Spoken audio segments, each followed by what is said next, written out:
The ECB has effectively waved Latvia through on its way to joining the euro. Well, the small Baltic nation will be adopting the single currency as of January next year. It's worth comparing Latvia's economy to that of the rest of the eurozone as a whole, because the IMF, as you can see here, forecasts that Latvia's economy is probably going to grow by a much faster pace than some of its neighbours. 4.2%, as you can see there. That's way ahead of the rest of the eurozone, which is still stuck in reverse mode, shrinking at a pace of around about 1/3 of 1% for the moment. Well, if we take a look at unemployment, that's where the numbers are actually quite similar in this case. As you can see, Latvia's unemployment rate for the first quarter of the year stands in at around about 12.8%, and that's really quite close to the eurozone tally as a whole, if not even bigger. As you can see, the eurozone is at 12.2% for the moment. And just before we came on air, well, I put it to the country's Prime Minister, Latvia's Prime Minister that is, that joining the euro now was like running into a burning building. So euro as a currency is doing just fine. So what we are really seeing, we are seeing financial and economical crisis in certain eurozone countries because of some problems in fiscal and macroeconomic policies those countries were pursuing. As, by the way, we had our own crisis in Latvia between 2008 and 2010 because of our own mistakes without having euro. So euro is really not the main problem here, and euro as a currency is doing just fine. Our currency, Lats, is anyway pegged to euro. So whatever happens to euro anyway happens to Lats. So from that point of view, there are not many reasons why Latvia wouldn't join.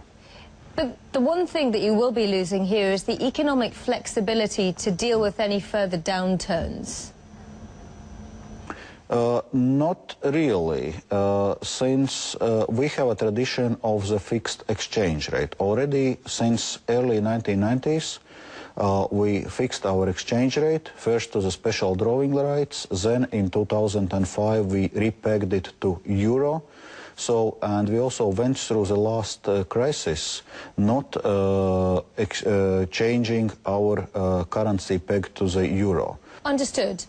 But this is a one-way street. There is no looking back. There is no mechanism for exiting the eurozone once you've joined up, at least according to the current treaty framework.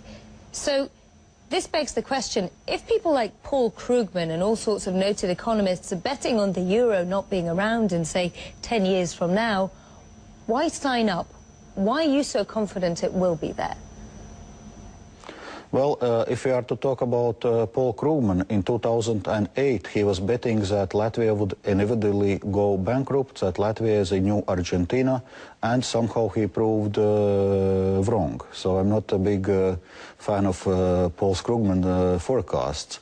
But really what we are seeing is that Eurozone is in fact emerging from this crisis stronger than it's entered this crisis, because a number of issues had been addressed in terms of its macroeconomic and financial governance. Certainly Eurozone had governance problems before the crisis, because if you look at the Maastricht criteria, as a criteria they are just okay, but the problem was that Eurozone countries were not following those Maastricht criteria, and there were no control that Eurozone countries should stick with their own rules. And now those problems are being corrected. So now really we see that Eurozone is in fact getting stronger.